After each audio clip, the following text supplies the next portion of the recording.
ಸ್ನೇಹಿತರೆ, AIDS all India democratic student organisation ಮಾತಾಡ್ತಾ ಇರೋದು. ನಿಮಗೆಲ್ಲ ಗೊತ್ತಿರ್ಬೋದು, ಇವಾಗಲೇ ರಾಜ್ಯದಾದ್ಯಂತ ದೊಡ್ಡ ಮಟ್ಟದಲ್ಲಿ ಹೋರಾಟ ನಡೀತಾ ಇದೆ. ಕರ್ನಾಟಕ ರಾಜ್ಯ ಸರ್ಕಾರ KPS ಮ್ಯಾಗ್ನೆಟ್ ಹೆಸರಲ್ಲಿ ಸರ್ಕಾರಿ ಶಾಲೆಗಳನ್ನ ಮುಚ್ಚಕ್ಕೆ ಹೋಗ್ತಾ ಇದ್ದಾರೆ.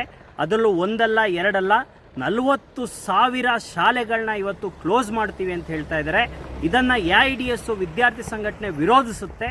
ಅದಲ್ಲದೆ ಇವತ್ತು ಸರ್ಕಾರಿ ಶಾಲೆ ಇರುವಂತಹ ಜಾಗವನ್ನು ಇವತ್ತು ಸಂಘ ಸಂಸ್ಥೆಗಳಿಗೆ ಕೊಡ್ತೀವಿ, ಸರ್ಕಾರಿ ಜಾಗದಲ್ಲಿ ಜಾಹೀರಾತನ್ನು ಪ್ರಕಟಿಸ್ತೀವಿ ಅಂತ ಹೇಳ್ತಾ ಇದ್ದಾರೆ.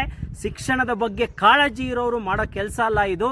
ಇವತ್ತು ಕರ್ನಾಟಕದಲ್ಲಿ ಸ್ಕೂಲ್ಗಳಲ್ಲಿ 50-100 ಮಕ್ಕಳಿರುವಂಥ ಶಾಲೆಗಳನ್ನ ಮುಚ್ಚೋ ಅಂಥದ್ದು ಇವತ್ತು ಕರ್ನಾಟಕದ ಬಡವರು, ರೈತರ, ಕಾರ್ಮಿಕರ ಮಕ್ಕಳವನ್ನು ಶಿಕ್ಷಣವನ್ನು ಕಸಿದುಕೊಳ್ದಂಗಾಗುತ್ತೆ.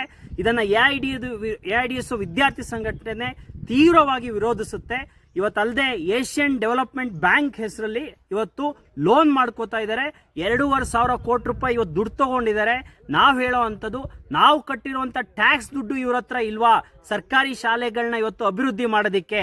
ಆ ಹಿನ್ನೆಲೆಯಲ್ಲಿ ಇವತ್ತು 2,500 ಕೋಟಿ ರೂಪಾಯಿಗೆ 40,000 ಸ್ಕೂಲ್ಗಳನ್ನ ಇವತ್ತು ಮುಚ್ಚಬೇಡಿ ಅಂತ ಹೇಳಿ ನಾವು ಆಗ್ರಹಿಸ್ತಾ ಇದ್ದೀವಿ. ಗ್ರಾಮ ಪಂಚಾಯತಿಗೆ ಒಂದು ಸ್ಕೂಲ್ ಅಂತ ಓಪನ್ ಮಾಡ್ತಾ ಇದ್ದಾರೆ.